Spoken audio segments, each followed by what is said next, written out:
Guys, ngayong video na to, nandito ngayon ang Realme 12 Plus. Ito yung pangalawang or kasabayan ng Pro Plus na nilabas ni Realme. Ito yung mas mababang price compare natin sa 12 Pro Plus ng Realme. So, ito yung box niya, and then ito naman yung specs niya sa likod na naka Sony LYT 600, and then naka OIS camera na din to, and then yung processor naman ginamit nito is naka Dimensity 7050 with 5G chipset na din, and then meron din siyang 67 watts Superbook charge with 5000 mAh massive battery, and then naka 120Hz ultra smooth display, and then naka Super AMOLED na din yung display nito. So buksan natin guys.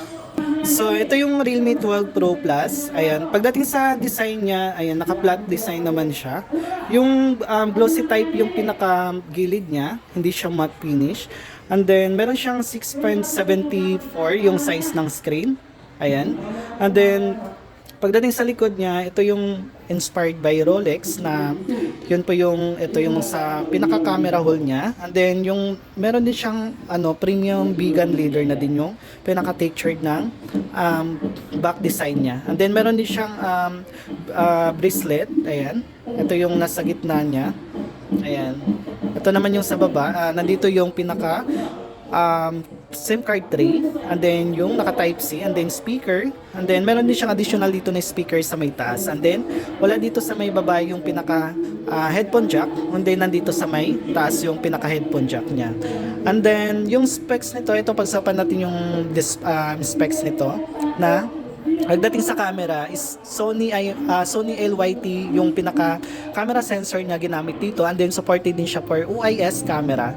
So pwede makapag-capture kayo na dito ng mas malinaw, lalo na kung Sony na yung pinaka camera lens na ginamit dito. And then kung mahilig kayo sa mga 0.6 na camera or macro lens, ito kompleto na po to na meron siyang 0.6 and then macro lens na camera dito.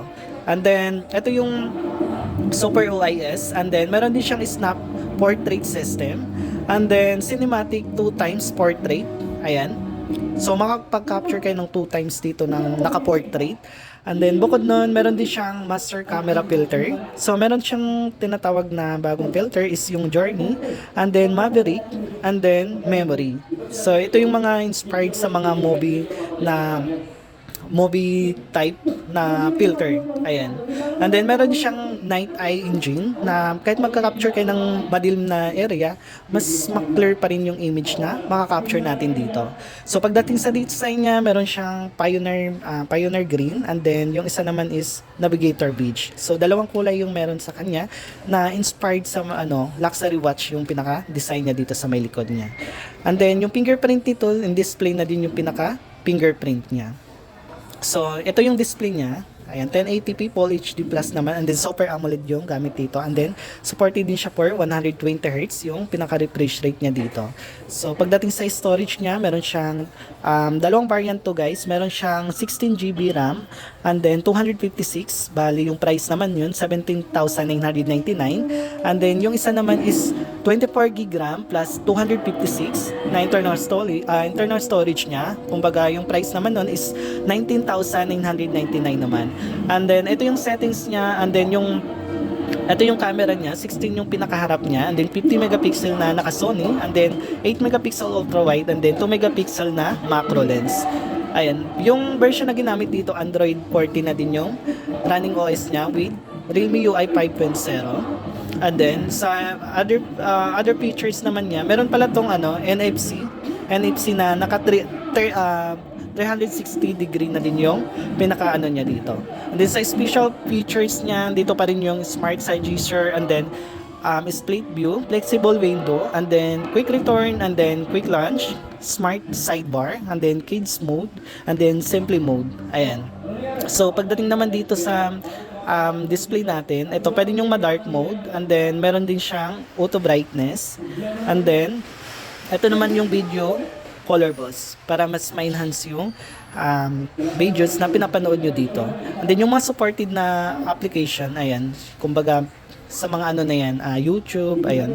And then meron din siyang bright HDR video na makapanood kayo ng mas bright or mas na HDR mga content video dito. So on yun na lang po yung HDR mode niya. And then ito naman yung refresh rate niya na meron siyang 120 Hz, yung pinaka refresh rate niya. And then meron din tayong selected for auto select and then 60 Hz. Ayan. And then ito naman sa taas, wala namang masyadong bago. And then, ito yung camera niya. Pagdating sa camera niya, ayun, malinaw talaga yung camera niya. And then, meron din siyang 0.6. Bukod sa 0.6, meron din siyang 2 times na clear pa rin yung image niya.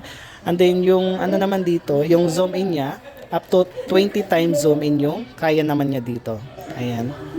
Bukod nun, meron siyang portrait mode. Ito yung maganda dito, meron siyang 2 times portrait mode na makapag-portrait kayo dito ng naka-zoom in ng 2 times. Bukod nun, meron siyang 50 megapixel na camera. Ito, on mo lang po dito yung high resolution sa pinaka-camera niya para magamit yung 50 megapixel na camera.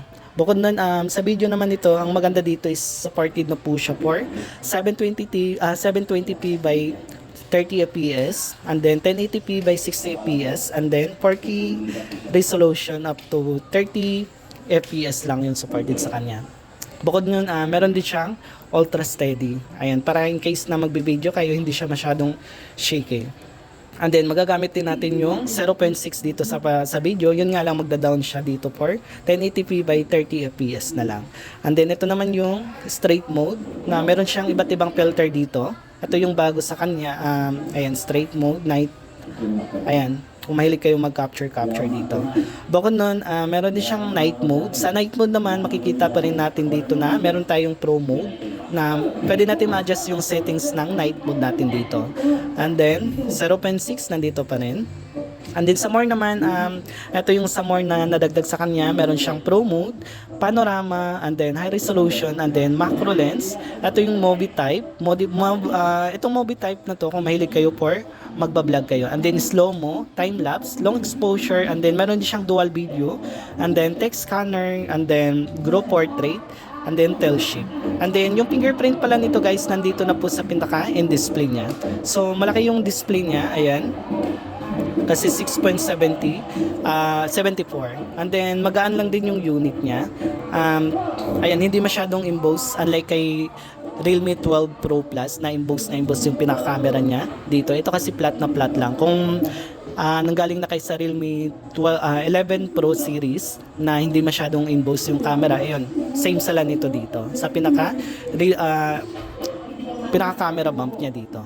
So, ayun lang guys, ito yung price niya kung gusto niyo bumili, and then 79.99 and then 99.99. So, ayun lang guys, comment lang kayo dyan guys kung ano pa yung mga gusto nyong i-flex natin dito sa video natin. Ayun lang guys.